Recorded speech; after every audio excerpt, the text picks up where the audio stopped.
જે રીતના વાત કરીએ તો ઉત્તરાયણમાં માત્ર પતંગ લોકો નથી ચગાવતા, પરંતુ ઊંધિયું જલેબી પણ લોકો આરોગતા હોય છે અને ઊંધિયું જલેબી વગર આ પર્વ અધૂરું છે તેવી પ્રકારની માન્યતા છે। ત્યારે અમે વડોદરાના નિઝામપુરા વિસ્તારમાં આવેલી જે એક લારી છે ત્યાં પહોંચ્યા છે કે જ્યાં સવારથી જ ઊંધિયું જલેબી ખરીદવા માટે લોકો અહીંયા પહોંચી રહ્યા છે।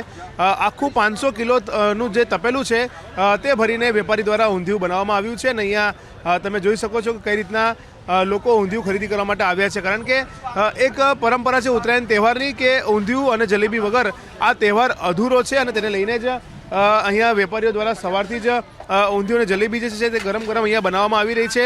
300 રૂપિયા કિલોનો ભાવ છે। એક ભાઈ છે ખાઈ રહ્યા, તેમની સાથે વાત કરીશું। શું કહેશો, ઉત્તરાયણમાં આપણે પતંગ ચગાવતા હોય છે, સાથે ઊંધિયા જલેબી પણ ખાતા હોય, કેમ ઊંધિયા જલેબી ખાવું જરૂરી છે, તો કેમ અધૂરો છે આના વગર તહેવાર? હા, ઉત્તરાયણ પર ઊંધિયું જલેબી ખાવાની મજા આવે છે કે એ ખાઈને પતંગો ચગાવવાની મજા આવે, એક નાસ્તા જેવું થઈ જાય છે કે ઊંધિયું જલેબી એક સારી આઈટમ છે ખાવાની। શું કહેશો, ઊંધિયું જલેબી વગર તો ઉત્તરાયણ અધૂરી કહેવાય?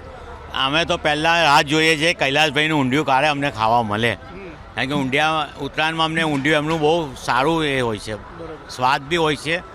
અને અમે ઉત્તરાયણ તો પતંગ તો ચગાવીએ છીએ, પણ પતંગ દ્વારા ઊંધિયું ને ચીકી ને બધું ખાવાની અમને બહુ જ મજા આવે છે। પતંગ ચગાવતાની સાથે સાથે ઊંધિયું જલેબી અને ચીકી ખાવાની મજા આવે છે। બોલો, અત્યારે ન્યૂ જનરેશન પહેલાં જેવું નથી, થોડોક ફરક પડ્યો છે કે આ કલાક પછી એ માહોલ પતંગો ચગાવવાનો જોવા મળશે। જ્યારે અમારા ટાઈમે જે પતંગો ચગતી હતી એ સવારે 5 વાગે જબરજસ્ત ચગે। તો જે વેપારી છે તેમની સાથે બી વાત કરીશું। નિધિ, કૈલાસભાઈ છે, તેમને પૂછવાનો પ્રયાસ કરીશું કે તેમનું શું કહેવું છે, કારણ કે આજે ગ્રાહકી ખૂબ વધારે છે એટલે તે વેપારી પણ ધંધામાં વ્યસ્ત છે। કૈલાસભાઈ સાથે વાત કરીશું। કૈલાસભાઈ, શું કહેશો, આજે કેટલું ઊંધિયું બનાવ્યું છે, શું ભાવ છે અને કેવો લોકોનો રિસ્પોન્સ છે?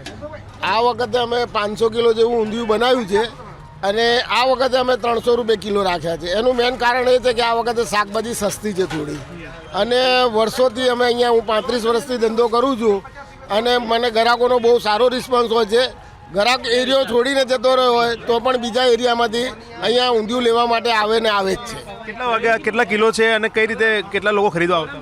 અહીંયા એમ સમજો લગભગ 400 થી 500 વ્યક્તિ ખરીદવા ઊંધિયું આવે છે જ અમારા ત્યાં, અને અમે દર વર્ષે વર્ષમાં એક જ દિવસ ખાલી 14મી તારીખે ઊંધિયું બનાવીએ છીએ।